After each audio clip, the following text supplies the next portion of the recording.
Hello everyone. तो आज मैं माय प्रिंस मूवी को एक्सप्लेन करने जा रही हूँ।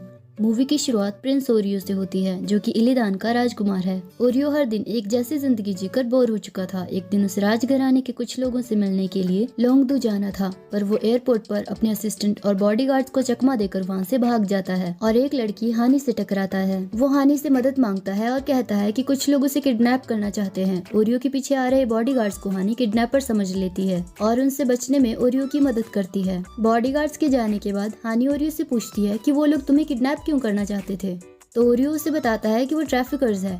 हानी उसे पुलिस के पास जाने के लिए कहकर वहाँ से चली जाती है, पर ओरियो भी उसके पीछे पीछे आ जाता है। कन्वीनियंस स्टोर में हानी और ओरियो दोनों ही अपने अपने लिए सामान खरीदते हैं, पर कैशियर ओरियो का कार्ड एक्सेप्ट करने से मना कर देता है और बताता है कि हम सिर्फ ड्रैगन सिटी का कार्ड ही एक्सेप्ट करते हैं। फिर हानी ही ओरियो के बदले भी पैसे देती है। खाना खाते वक्त ओरियो उसे बताता है कि उसने आज तक रामेन कभी नहीं खाई है। ये सुनकर हानी उसे बताती है कि ये इंस्टेंट नूडल्स है। ओरियो उसे उसके लिए इंस्टेंट नूडल्स खरीदने के लिए थैंक यू कहता है। ये सुनकर हानी थोड़ा खुश हो जाती है। फिर उसे ऑफर करती है कि अगर ओरियो को और इंस्टेंट नूडल्स खाने हो तो वो उसके लिए और खरीद लेगी। पर ऐसा कहने के थोड़ी देर बाद ही वो बहुत पछताती है, क्योंकि ओरियो इंस्टेंट नूडल्स के सभी फ्लेवर्स को ट्राई करता है, जिसकी वजह से हानी के पास थोड़े ही पैसे बचते हैं। हानी ओरियो से कहती है कि अब तो मैंने तुम्हारे लिए खाना भी खरीद दिया, अब तुम अपने रास्ते जाओ और मैं अपने घर जा रही हूँ। ओरियो उसे फिर से थैंक यू कहता है कि तभी हानी की बस भी वहाँ पर आ जाती है। हानी अपनी बस में चढ़ जाती है। बस में उसे याद आता है कि ओरियो इस शहर में पहली बार आया है। उसके पीछे ट्रैफिकर्स पड़े थे और उसके पास पैसे भी नहीं थे। देखने में भी वो पोलाइट नेचर का लग रहा था। ये सब सोचकर हानी बस में से उतरती है और ओरियो के पास आकर उसे बचे हुए पैसे देती है और कहती है कि इन पैसों का इस्तेमाल करके वो पुलिस स्टेशन जा सकता है। वो ओरियो से उसके घर का पता और फोन नंबर मांगती है, पर ओरियो कहता है कि उसके पास कुछ भी नहीं है। ये सुनकर हानी कहती है कि तब तो पुलिस भी उसकी कोई मदद नहीं कर पाएगी। हानी सोचती है कि ओरियो कितना बेचारा है, अगर कोई उसकी मदद नहीं करेगा तो उसे रोड में भीख मांगनी पड़ेगी। उसकी मदद करने के लिए वो ओरियो को अपने साथ चुपके से अपने घर के अंदर ले आती है और ओरियो को कहती है कि वो चुपचाप स्टोर रूम में रहे और किसी तरह का कोई शोर न करे। ओरियो भी उसकी बात मान जाता है। अगले दिन सुबह हानी को क्लासरूम में याद आता है कि वो कल रात को ओरियो को अपने साथ घर लेकर आई थी। ये याद आते ही हानी बहाना बनाकर स्कूल से घर जल्दी वापस आ जाती है, पर तब तक हानी के मम्मी पापा को ओरियो के बारे में पता चल चुका था। हानी की मम्मी उसे डांटते हुए कहती है कि तुम चुपके से एक लड़के को घर के अंदर कैसे ले आई। ये देखकर हानी उन्हें बताती है कि आप गलत सोच रहे हो, ये बेचारा बहुत गरीब है, इसके पास खाने के लिए कुछ भी नहीं था, इसलिए मैंने इसके लिए ब्रेड खरीदी और तभी से ये मेरे पीछे पीछे आने लग गया। इसके पास कोई आईडी भी नहीं है और ना ही इसके पास रहने के लिए कोई जगह है। मैं इसे अपने साथ नहीं लाना चाहती थी, पर इसने कहा कि इसे घर का सारा काम करना आता है और वो इसके बदले कोई पैसे भी नहीं लेगा, इसलिए मैंने इसे स्टोरेज रूम में रहने दिया। आपने मुझे हमेशा सिखाया है कि हमें जरूरतमंदों की मदद करनी चाहिए। फिर वो अपनी माँ को बताती है कि वो चाहती थी कि उसकी माँ की घर के काम करने में थोड़ी मदद हो जाए, इसीलिए वो उसे अपने साथ लेकर आई है। हानी ओरियो को कुछ इशारा करती है। फिर ओरियो भी हानी के मम्मी पापा से कहता है कि प्लीज वो उसे उनके घर में रहने दे। हानी की मम्मी हानी से फिर से पूछती है कि क्या वो सच बोल रही है, तो हानी हाँ में सिर हिलाती है। फिर हानी की मम्मी कहती है कि ठीक है, वो उसे अपने घर में रखेंगे, पर उसे उनके घर के काम करने में मदद करनी होगी और जब हानी के पापा उसके लिए न्यू आईडी बना देंगे तो उसे उनके घर से जाना होगा। ओरियो उनकी बात मान जाता है। हानी ओरियो को उसके पापा के कपड़े पहनने के लिए देती है और फिर वो दोनों ग्रोसरी शॉपिंग के लिए जाते हैं। वहाँ पर हानी को उसका दोस्त हैप्पी मिलता है। हैप्पी ओरियो को देखकर हानी से उसके बारे में पूछता है। हानी उसे बताती है कि ओरियो मेरा नैनी है। सामान खरीदते वक्त एक छोटी बच्ची ओरियो को राजकुमार कहकर बुलाती है। ये सुनकर ओरियो और हानी दोनों हैरान हो जाते हैं। फिर उस बच्ची की माँ कहती है कि ये लड़का बहुत हैंडसम है, शायद इसीलिए मेरी बेटी ने इसे राजकुमार कहकर बुलाया। फिर हानी कहती है कि कोई बात नहीं। हानी ओरियो और हैप्पी के साथ खाना खाने के लिए रेस्टोरेंट में जाती है। वहाँ पर वो हैप्पी को धीरे से बताती है कि ओरियो बहुत ही गरीब परिवार से है, उसने अपनी जिंदगी में कभी इंस्टेंट नूडल्स भी नहीं खाई थी, इसलिए मैं उसे यहाँ पर खाना खाने के लिए लेकर आई हूँ, पर तुम उसका मजाक मत उड़ाना। हैप्पी कहता है कि उसे देखकर तो मुझे ऐसा नहीं लग रहा कि वो गरीब परिवार से है। हानी कहती है कि मैं सच बोल रही हूँ। अगले दिन सुबह जब ओरियो घर में साफ सफाई कर रहा था तब उसे हानी की टेक्स्ट बुक टेबल पर दिखती है। तभी हानी की मम्मी भी वहाँ पर आ जाती है। ओरियो ने बताता है कि हानी अपनी टेक्स्ट बुक घर में ही भूल गई है। ये सुनकर हानी की मम्मी थोड़ा परेशान हो जाती है, तो ओरियो ने बताता है कि वो हानी के स्कूल जाकर उसे उसकी टेक्स्ट बुक दे सकता है, पर प्रॉब्लम ये है कि उसे हानी के स्कूल का रास्ता नहीं पता है। वहीं दूसरी तरफ हानी का टीचर उसके पास टेक्स्ट बुक न होने की वजह से उसे क्लास से बाहर निकाल देता है। मीनवाइल ओरियो हानी की मम्मी का ड्रॉ किया हुआ मैप फॉलो करते हुए हानी के स्कूल की तरफ आ रहा था। तभी उससे रास्ते में फॉर्डिंग मिलता है, जो कि ओरियो का पर्सनल असिस्टेंट है। फॉर्डिंग ओरियो को बताता है कि इल्लिदान के एजेंट और लोंगडू की पुलिस दोनों ही ओरियो को ढूंढ रहे हैं, इसलिए उसे उसके साथ वापस इल्लिदान चलना चाहिए। पर ओरियो वापस जाने से मना कर देता है। फॉर्डिंग बताता है कि मिनिस्टर सेबेस्टियन काफी परेशान है, पर ओरियो फॉर्डिंग की बातों को नजरअंदाज करता है और कहता है कि उसे अजहर हाई स्कूल जाना है। फॉर्डिंग उसे अपने साथ वहां ले जाने के लिए मना करता है, पर ओरियो के ऑर्डर देने पर वो उसे हाई स्कूल ले आता है। दूसरी तरफ हानी की मॉम उसे कॉल करके बताती है कि ओरियो उसकी टेक्स्ट बुक लेकर स्कूल आ रहा है। ये पता चलते ही हानी ओरियो से मिलने आती है और देखती है कि स्कूल गार्ड ने ओरियो को एंट्रेंस पर ही रोक कर रखा हुआ है। वो ओरियो के पास जाती है। ओरियो हानी को उसकी टेक्स्ट बुक देता है। तभी हानी चुपके से ओरियो से पूछती है कि क्या वो स्कूल के अंदर आना चाहेगा। ओरियो हाँ में सिर हिलाता है। फिर हानी चुपके से उसे स्कूल के पीछे वाले गेट से क्लासरूम के अंदर ले आती है। हिस्ट्री की क्लास में हानी लेक्चर के बीच में ही सो जाती है। ये देखकर हानी का टीचर उसे चॉक फेंक कर मारता है, पर ओरियो हानी को कवर करके चॉक कैच कर लेता है। ये देखकर हानी के टीचर को काफी गुस्सा आ जाता है। फिर वो ओरियो से हिस्ट्री के कुछ क्वेश्चंस पूछते हैं, पर ओरियो सब सवालों के बिल्कुल सही जवाब दे देता है। ये देखकर हानी ओरियो से काफी ज्यादा इम्प्रेस हो जाती है। लंच ब्रेक के टाइम पर कुछ लड़कियां ओरियो के पास आती है। उनमें से एक लड़की ओरियो से पूछती है कि क्या वो वहां पर बैठ सकती है। हानी उस लड़की को मना करने वाली थी, पर तभी ओरियो उस लड़की को वहां पर बैठने की परमिशन दे देता है। ये देखकर हानी थोड़ा चिढ़ जाती है, पर इससे पहले कि वो लड़की उस सीट पर बैठ पाती, हानी का दोस्त हैप्पी वहां पर आकर उस सीट पर बैठ जाता है। वो लड़की हैप्पी को डांटने वाली थी, पर ओरियो को देखकर वो वहां से चुपचाप चली जाती है। ये देखकर हानी खुश हो जाती है और हैप्पी को वेल डन का इशारा करती है। अगले दिन सुबह स्कूल जाने से पहले हानी ओरियो को एक ब्रेसलेट पहनाती है और उसे बताती है कि ये ब्रेसलेट इस बात की निशानी है कि अब से ओरियो हानी के परिवार का एक हिस्सा है, इसलिए वो इस ब्रेसलेट को नहीं उतार सकता है।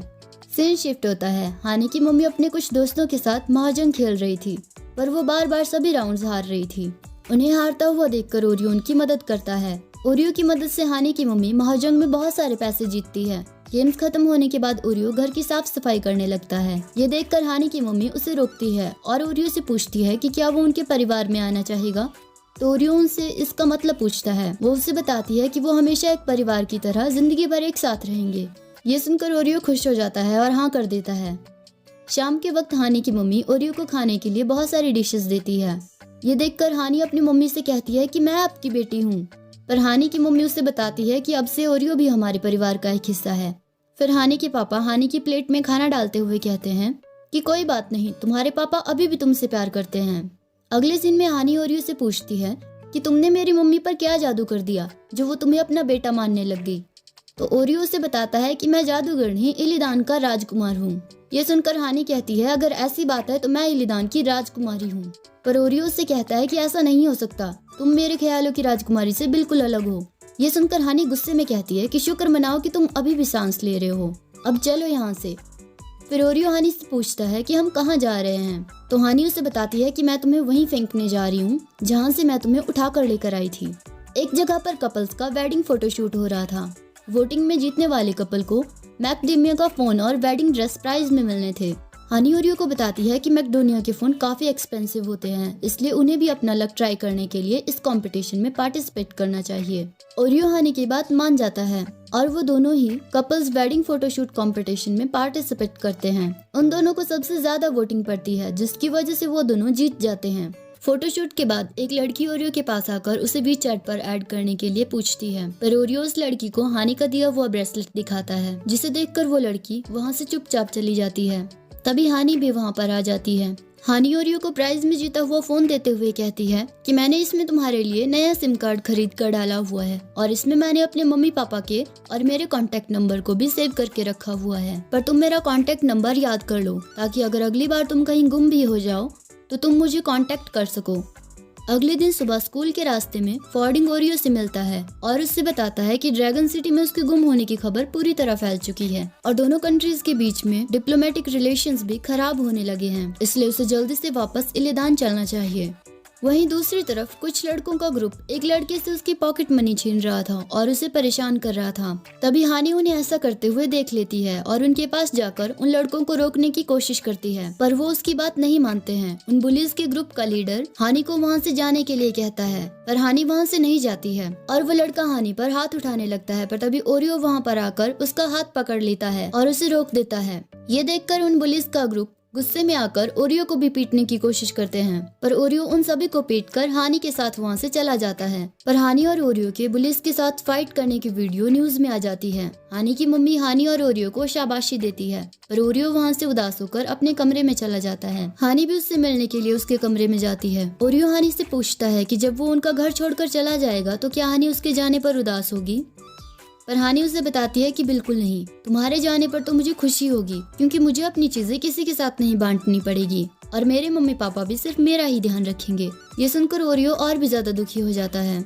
अगले दिन सुबह मिनिस्टर सेबेस्टियन फॉर्डिंग और कुछ बॉडीगार्ड्स के साथ हानि के घर आकर उसके मम्मी पापा को ग्रीट करता है। फिर ओरियो से कहता है, राजकुमार आपने लोंगदू में जितना समय बिताना था वो समय पूरा हो चुका है। ऐसा कहकर वो ओरियो को अपने साथ गाड़ी में ले जाता है। ओरियो को याद आता है कि हानि ने उससे कहा था कि उसके जाने पर वो बिल्कुल भी उदास नहीं होगी, बल्कि उसे उसके जाने पर खुशी होगी। ये याद आते ही ओरियो की आंखों में आंसू आ जाते हैं। हानि ओरियो की गाड़ी के पीछे दौड़ कर जाती है, पर तब तक ओरियो की गाड़ी वहाँ से जा चुकी थी। ओरियो के जाने के बाद हानि बहुत रोती है और कहती है कि वापस आओ, मैंने तुम्हें जाने की परमिशन नहीं दी है।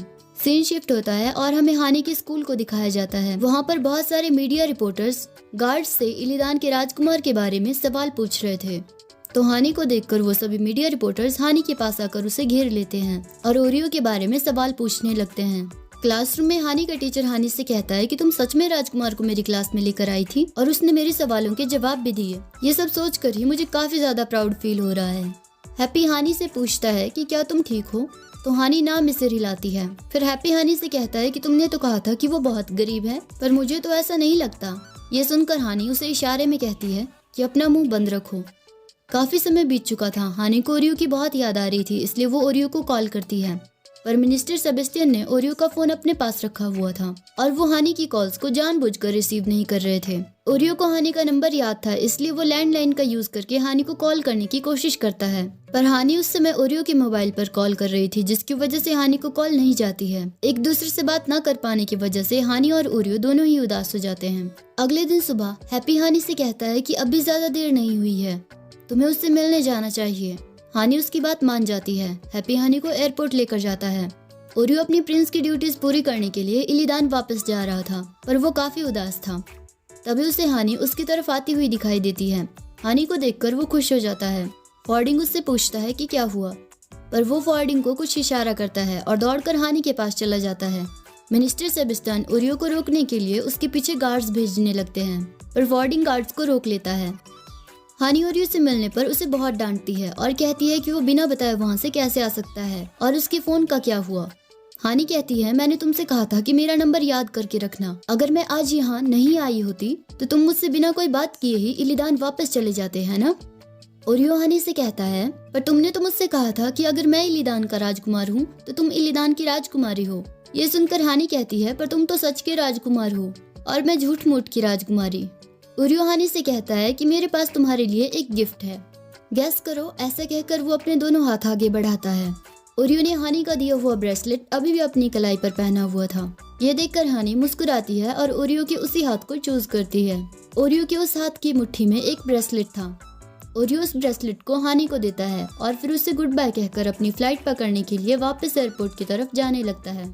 पर जाते वक्त ओरियो अपने आप से कहता है, बेवकूफ लड़की, तुमने गलत गैस किया।